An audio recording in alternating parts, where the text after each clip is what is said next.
ಇದೇ 2013ರಲ್ಲಿ ವಿಧಾನಸಭೆಯ ಸಾರ್ವತ್ರಿಕ ಚುನಾವಣೆ ಬರುತ್ತೆ. ಆಗ ಬರ್ತಾರೆ, ಕಾಂಗ್ರೆಸ್ನ ನಡೆ ಕೃಷ್ಣ ಕಡೆಗೆ ಅಂತ ಹೇಳ್ತಾರೆ. ಎಲ್ಲರಿಗೂ ಬಹುಶಃ ಜ್ಞಾಪಕ ಇರಬೇಕು, ಕಾಂಗ್ರೆಸ್ನ ನಡಿಗೆ ಕೃಷ್ಣ ಕಡೆಗೆ ಅಂತ ಹೇಳಿ ಪಾದಯಾತ್ರೆ ಮಾಡಿದವರು, ಆಣೆ ಪ್ರಮಾಣ ಮಾಡಿದವರು, ವರ್ಷಕ್ಕೆ 10,000 ಕೋಟಿ, 5 ವರ್ಷಕ್ಕೆ 50,000 ಕೋಟಿಯನ್ನ ಇಡ್ತೇವೆ ಅಂತಕ್ಕಂಥದ್ದನ್ನ ಹೇಳಿದವರು.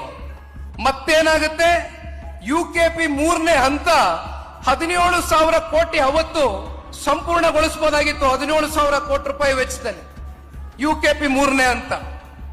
ಆದ್ರೆ ಸುಳ್ಳು ಭರವಸೆಗಳನ್ನ ಕೊಟ್ಟು ಬಂದಂತ ಕಾಂಗ್ರೆಸ್ನವರು ಸಂಪೂರ್ಣ ಬಹುಮತದಿಂದ ಸರ್ಕಾರವನ್ನ ಮಾಡ್ತಾರೆ, ಆಡಳಿತವನ್ನ ಮಾಡ್ತಾರೆ.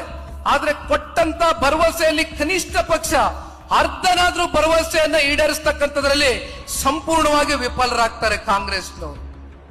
ಅವರು ಮಾಡಿದಂತ ಪಾಪದ ಫಲವೇ 17,000 ಕೋಟಿಗೆ ಇದ್ದಂತಹ ಒಂದು ಪ್ರಾಜೆಕ್ಟ್ ಕಾಸ್ಟ್ ಏನಿತ್ತು, ಆ ಕಾಸ್ಟ್ ಎಸ್ಕಿಲೇಷನ್ ಆಗಿ 87,000 ಕೋಟಿಗೆ ಇವತ್ತು ಹೋಗಿ ತಲುಪಿದೆ. ಹತ್ತತ್ರ 70,000 ಕೋಟಿಯಷ್ಟು 17,000 ಕೋಟಿಗೆ ಆಗ್ಬೇಕಾದಂತ ಕಾಮಗಾರಿ ಸಂಪೂರ್ಣ ಕಾಸ್ಟ್ ಎಸ್ಕಿಲೇಷನ್ ಆಗಿ ಗಗನಕ್ಕೆ ಹೋಗಿ ತಲುಪಿದೆ.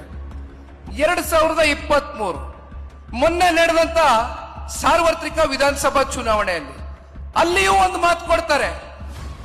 ಏನ್ ಹೇಳ್ತಾರೆ, ಇಡೀ ರಾಜ್ಯದಲ್ಲಿ ನೆನೆಗುತ್ತಿಗೆ ಬಿದ್ದಿರ್ತಕ್ಕಂಥ ನೀರಾವರಿ ಯೋಜನೆಗಳಿಗೆ 2 ಲಕ್ಷ ಕೋಟಿ ಕೊಡ್ತೀವಿ 5 ವರ್ಷದಲ್ಲಿ ಅಂತ ಪ್ರಣಾಳಿಕೆಯಲ್ಲಿ ಇದೇ ಕಾಂಗ್ರೆಸ್ನವರು ಹೇಳ್ಕೊಂಡಿದ್ದಾರೆ. ಅಂದ್ರೆ ವರ್ಷಕ್ಕೆ 40,000 ಕೋಟಿ. ಇಲ್ಲಿಯವರೆಗೂ ಎಷ್ಟು ಕೊಡಕ್ಕಾಗಿದೆ?